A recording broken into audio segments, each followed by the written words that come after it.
Es miércoles, es 13 de noviembre del 2019 y es un día muy interesante. Es un día tan interesante como los que están por llegar.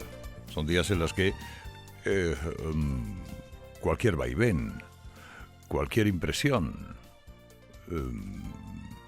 está más que contemplada o casi será recibida como un elemento más de la normalidad.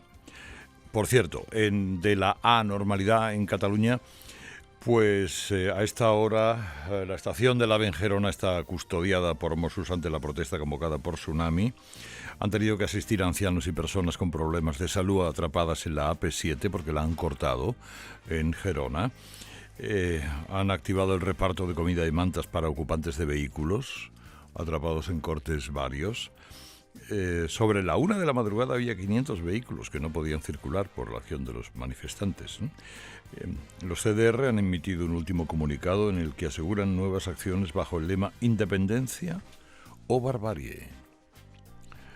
Bueno, las dos cosas son exactamente lo mismo. Pero ayer, miren, ¿quién no se conmueve ante un abrazo como el de ayer? Un abrazo como un koala, con las dos manos abiertas en la espalda, la cabeza así apoyada en el hombro de Pablo Iglesias, con su cabeza en el hombro de Pedro Sánchez, los ojos cerrados con ternura. Qué bonito, eso es un abrazo que nos ha costado 200 días de dimes y diretes y unas elecciones, con lo que valen unas elecciones. Y la pregunta es evidente. Si ahora ha sido posible en pocas horas, ¿por qué 6 meses perdidos? ¿Por qué urnas de por medio? Es una explicación de las muchas que tiene que dar este individuo que se llama Pedro Sánchez y que antes no dormía tranquilo. Yo sería presidente del gobierno y tengo que reconocerle que sería un presidente del gobierno que no dormiría por la noche, junto con el 95% de los ciudadanos de este país que tampoco se sentirían tranquilos, incluso votantes de Unidas Podemos. Por eso no acepté esa propuesta que me hizo el señor Iglesias. Vaya. Esto tiene una parte buena, que nos evita semanas de roneo, declaraciones, amagos, pullas, anuncios, etcétera, etcétera.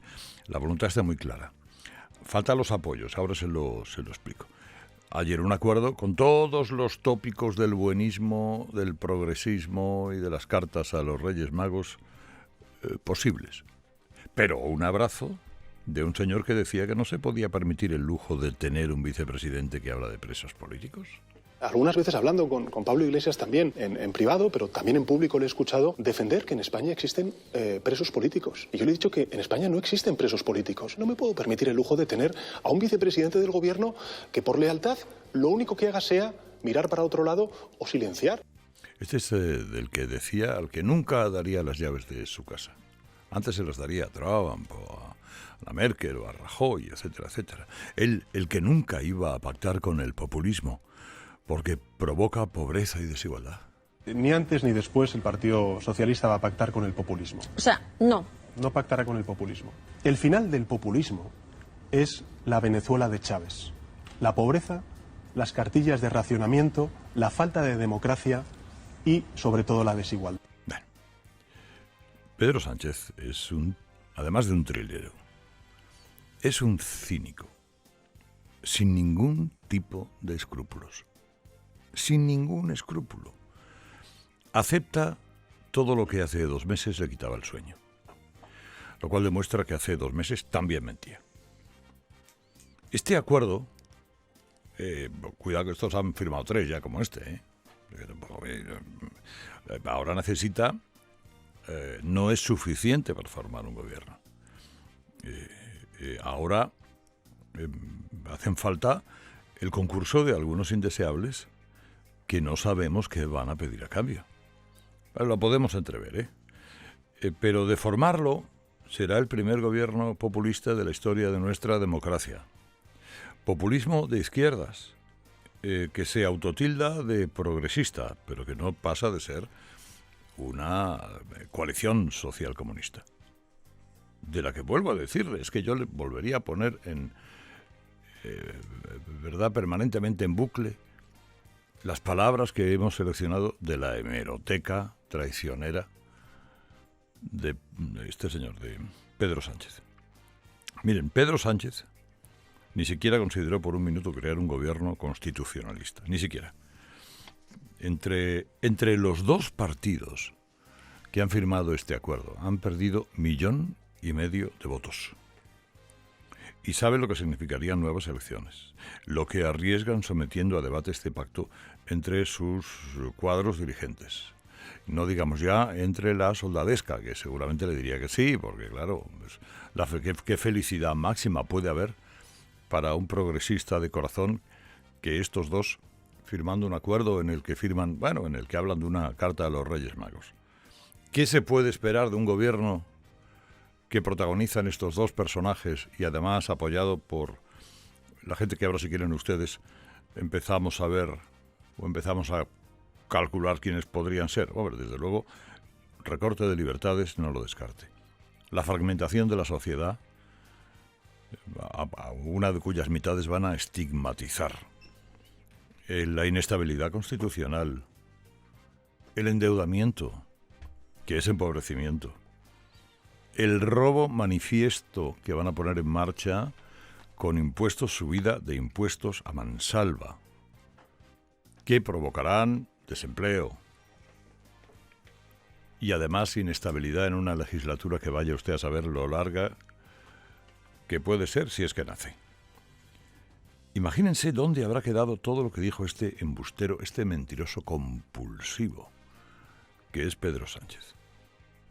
Si la Unión Europea era contraria a un pacto porque peligraba la estabilidad presupuestaria y por eso Nadia Calviño iba a ser la vicepresidenta económica, cosa que Europa aprobaba, y etcétera, etcétera. Hombre, estos que no guardarían jamás un secreto del Consejo de Ministros, ¿cómo voy a estar con ellos? ¿O cómo voy a dirigir el Estado con alguien que es partidario de la autodeterminación de Cataluña? ¿O cómo voy a tener un vicepresidente que dice que en España hay presos políticos? O que va a haber dos gobiernos en uno, o que hay una desestabilización de las relaciones exteriores. Bueno, desde luego el acuerdo plantea muchas preguntas. Por ejemplo, si cuaja este movimiento de nuevo intento de desafío a las leyes del Tribunal Constitucional y la búsqueda de la independencia de hecho a través de acciones del Parlamento catalán, etcétera, etcétera, ¿estaría de acuerdo este gobierno la parte que toca a Pablo Iglesias de aplicar el artículo 155? ¿Promoverían desde el gobierno un indulto a los condenados si se lo exigen aquellos que tienen que sumar? ¿O actos y acuerdos para ir laminando la Constitución del 78 o desaires al jefe del Estado?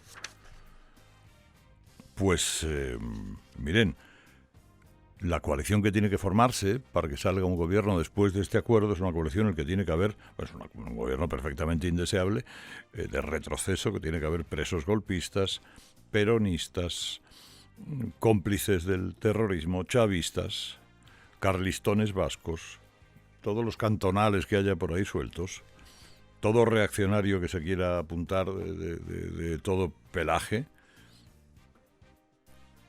Lo que también lleva a preguntar, oiga, dentro del Partido Socialista, todos estos que pían y largan sin parar sobre Pedro Sánchez y dicen, bueno, parecen sus más fieros enemigos, ¿van a dar un paso al frente y van a decir algo después de esto?